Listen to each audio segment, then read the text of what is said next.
आपसे ये जानना चाहता हूँ, एक बीजेपी ने एक छवि बनाने की प्रस्तुत की है कि सपा मतलब जिसमें देखो सपा का झंडा समझो उसमें बैठा गुंडा, इस तरीके की बात की है। आपने किसानों को और टेनी के जो पुत्र हैं उनकी बेल पर भी आज अपने भाषण में बहुत कुछ बोला है। क्या हम ये माने कि अब इसको भी चुनावी मुद्दा बनाया जा सकता है या जनता के बीच किसानों का ये मुद्दा ले जाया जा सकता है? देखिए, उस घटना में किसानों के साथ साथ जाने गई है, बहुत सारे लोगों की जान गई है। किसान को कुचला गया।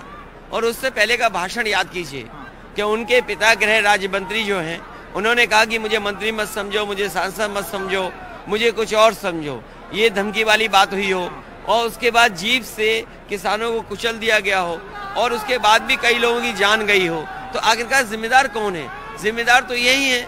उन्हें बेल मिल गई है और बेल से वो बाहर आ गए, लेकिन मुझे न्यायालय पे भरोसा है, भारत के संविधान पे भरोसा है। एक न एक दिन उन्हें दोबारा जेल जाना पड़ेगा और सजा भी होगी, क्योंकि किसान मरे और केवल हमने नहीं देखा। आज भी वो वीडियोस हैं, तेजिंदर बिर्क कैसे बचे होंगे और उसके साथ जितने लोग थे वो कैसे जान बची होगी। लॉ एंड ऑर्डर की जो एक बात कही गई है, मैं आप दोनों से पूछना चाहता हूँ। आप यूपी 100 लेकर के आए, एक लॉ एंड ऑर्डर को लेकर के पुलिसिंग रिफॉर्म में आपने व्यवस्था बनाई। जो छवि है उस छवि को सुधारने के लिए एक जो पॉलिटिकल एक इमेज क्रिएट की है उसको सुधारने के लिए आपकी सरकार क्या करेगी? देखिए, अगर आई तो ये जो प्रिविलेज है, ये किसी मुद्दे को तूल दे देना, किसी मुद्दे को किसी पार्टी को या किसी नेता को घसीट लेना, ये प्रिविलेज और ये काम कोई कर सकता है तो भारतीय जनता पार्टी कर सकती है। सवाल उठाया कि राइट्स हुई वो सपा के राज में हुई, मुझे याद है और मैं ये देख रहा हूँ कि देश के होम मिनिस्टर, प्रधानमंत्री जी और मुख्यमंत्री से लेकर के तमाम नेता इन बातों को कह रहे हैं। लेकिन मुझे ये भी पता है कि अभी कुछ दिन पहले बीबीसी ने एक फैक्ट चेक किया और उसमें कहा कि कानून व्यवस्था को लेकर के ये जो लोग कह रहे हैं क्या सच है? मैं तो आपसे भी कहता हूँ कि एनसीआरबी के आंकड़े जो कहते हैं वो सच्चाई सामने लानी चाहिए। आज उत्तर प्रदेश में और देश के पैमाने पर अगर हम देखें कि महिला उत्पीड़न के सबसे ज्यादा शिकायत देश में अगर आई है तो उसमें उत्तर प्रदेश नंबर 1 पे है, कस्टोडियल डेथ में नंबर 1 है, नेशनल ह्यूमन राइट कमीशन से जो नोटिस मिले हैं उत्तर प्रदेश की सरकार नंबर 1 है, फेक इनकाउंटर में नंबर 1 है।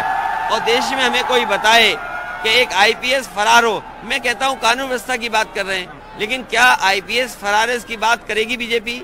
कहीं देश में आईपीएस फरार होगा, 302 का मुकदमा हो, वहीं एक आईपीएस दूसरे आईपीएस पे भ्रष्टाचार का आरोप लगा रहा हो। हाथरस की घटना कैसे भूल जाओगे कि पुलिस और सरकार ने क्या किया? इसके साथ साथ हाथरस में के साथ साथ लखीमपुर में क्या हुआ, लखनऊ में एक राजधानी में मल्टीनेशनल कंपनी में काम करने वाला, एप्पल में काम करने वाले के साथ घटना क्या हुई, इसकी जान ले ली गई। गोरखपुर में एक व्यापारी जो अपना व्यापार करने गया था, पुलिस ने पीट करके मार दिया। जनता को ये मना पाएंगे या जनता ये देख रही है और वो इसके आधार पर? देखिए, जनता को ये सब घटनाएं याद हैं, आप किसी से कहीं भी पूछ लें, क्योंकि जहां बीजेपी छिपाना चाहती है वहीं जनता भी जागरूक है, उन चीजों को नहीं भूलने वाली। चलिए, बहुत बहुत धन्यवाद। अब्दुल्ला भाई, ये बताइए कि आपको इस बार क्या उम्मीद है? कितने, क्या अखिलेश जी तो नंबर दे देते हैं कि इतना पार उतना पार, आपको क्या लगता है कितने मतों से? मैं अपनी बात करूं, हाँ। जो यहाँ के लोगों का प्यार आप देख रहे हैं, पिछली बार भी स्वार ने रिकॉर्ड बनाया था, करीबन 54,000 वोट से मैं यहाँ से जीता था। मुझे उम्मीद है कि स्वार अपना रिकॉर्ड पर आप ये गारंटी देने को तैयार हैं वोटर्स को कि एक जो छवि बनी हुई है आजम खान की, ये गुंडाई? ना, वो छवि बस कुछ लोग हैं जो बना रहे हैं और कुछ लोगों ही के बीच है जो बनी हुई है। यहाँ का हर आदमी सच्चाई जानता है, वो सब जानते हैं। यहाँ इतना सा बच्चा भी आजम भाई कहता है और 90 साल का बुजुर्ग भी आजम भाई कहता है। बहुत बहुत धन्यवाद आपका। एक जाते जाते पहले आपने 400 का नंबर दिया, एक चरण हो चुका है, अभी वो नंबर क्या है? मैं अभी भी नहीं हटा उस नंबर पे और इसलिए नहीं हटा। ये 3 किसके लिए छोड़े हैं? नहीं, 3 तो वो तो विपक्ष के लिए होंगी, वो आने एनीवे। मैं अभी भी उस गिनती पर इसलिए हूँ कि जिस तरीके से जनता वोट डालने आ रही है और पहले ही चरण में बता दिया जनता ने कि सरकार के वो खिलाफ हैं, और दूसरे तीसरे चरण में वही हवा चलने वाली है और भाषा जो बदली है, सब लोग मैदान में हैं। जैसे जैसे हार सताएगी इनको, उस समय भारतीय जनता पार्टी के नेताओं का आना जाना और भाषा बदल जाएगी उत्तर प्रदेश में। और उसके लिए आप तैयार हैं? मैं ही नहीं तैयार हूँ, उत्तर प्रदेश की जनता ये जानती है कि ये सब लोग वो हैं जो गुमराह करते हैं, साजिश करते हैं। पर आप ये मानते हैं कि आप अगर वो कुछ उलझाने की राजनीतिक रूप से कोशिश करेंगे तो आप उसमें नहीं पड़ेंगे, अपने मुद्दे पे रहेंगे? भारतीय जनता पार्टी लगातार झूठ बोल रही है, भारतीय जनता पार्टी लगातार झांसा दे रही है, भारतीय जनता पार्टी लगातार झगड़ा लगाना चाहती है। ये सब बातें लोग जानते हैं, इसलिए वो सावधान है बीजेपी से।